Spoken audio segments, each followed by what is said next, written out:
Recently, I picked up the Corsair HS55 as I see these are still incredibly popular headsets in the budget wireless space. Highly reviewed on Amazon, people ranting and raving in forums, and with a name like Corsair, you already have an impression of high build quality and great microphone performance before you even decide to pick these up. In this video, we're going to go over what I think of these headsets and the various features these include. If you're new here, my name is Arnell, the comic book gamer, and I review gaming tech and accessories. Make sure you subscribe to stay plugged into gaming headsets and budget options. Okay, so let's jump into the audio quality. First of all, the quality is great with minor gripes that I have. These are very crisp and clear. The bass tuning from Corsair is basically having the highs exaggerated here to give a lot of fine details to things like footsteps and doors unlocking and things like that, which is great, but that leaves the low end, like the bass, to not be as deep and prominent as I would personally like. Now, looking at the design, these have a sleek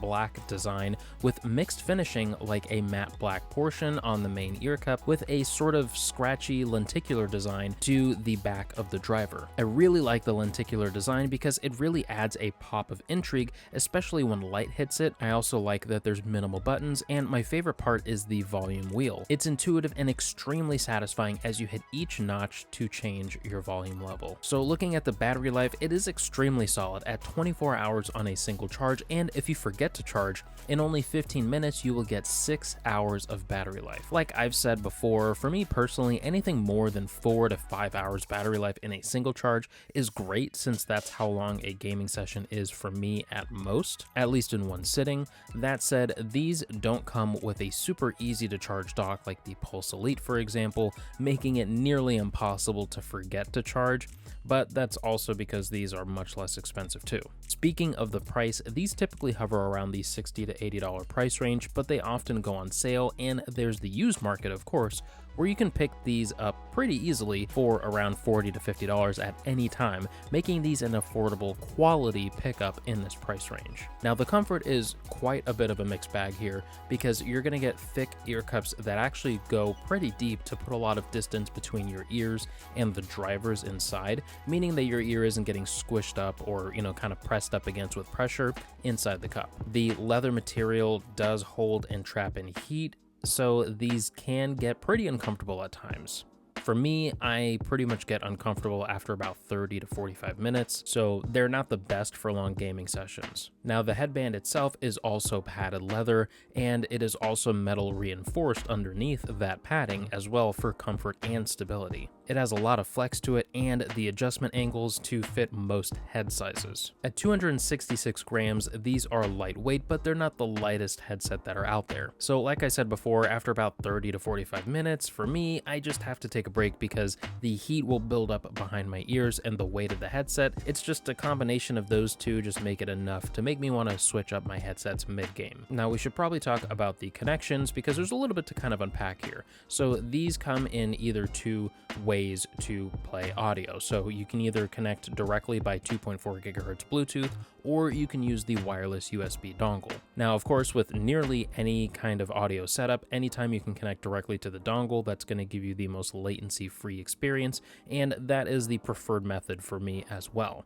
Now, you don't get simultaneous audio, meaning that you can, maybe have your dongle plugged into your computer or your gaming console and then have the 2.4 gigahertz connected to your phone for audio and be able to listen to these things at the same time. So you're not able to do that specifically, but what you can do is actually have the game playing through the dongle and your 2.4 gigahertz can be connected to your phone. And if you happen to get a call mid-game, you can actually quickly, seamlessly answer the call on the headset, which will pause the game audio, and then you'll be able to talk freely on the phone and then jump right back into the game once you hang up the phone. So it is pretty cool that you're able to have not quite simultaneous audio, but you can have pretty quick and seamless switching of audio sources. Also, the wireless version are not compatible with Xbox because Xbox can be a bit particular about which headsets will actually connect to them, but these do work great for PlayStation, PC, and Mac. For me personally, I use these primarily on my PS5,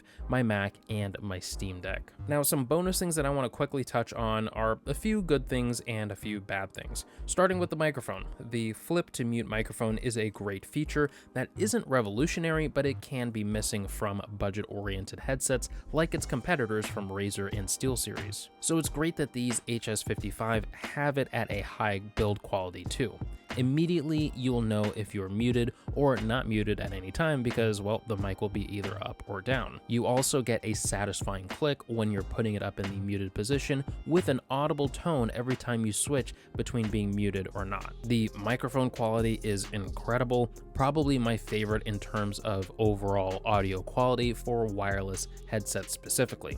The Pulse Elite are probably a close second, but because of the heavy noise rejection, it can distort the mic quality even in super quiet environments. Now, one super minor thing that I do want to point out is that these do advertise spatial audio, but just keep in mind that Dolby Audio and the spatial audio isn't available for console gaming or regular Bluetooth connections. It's only available with the iQ software on a computer.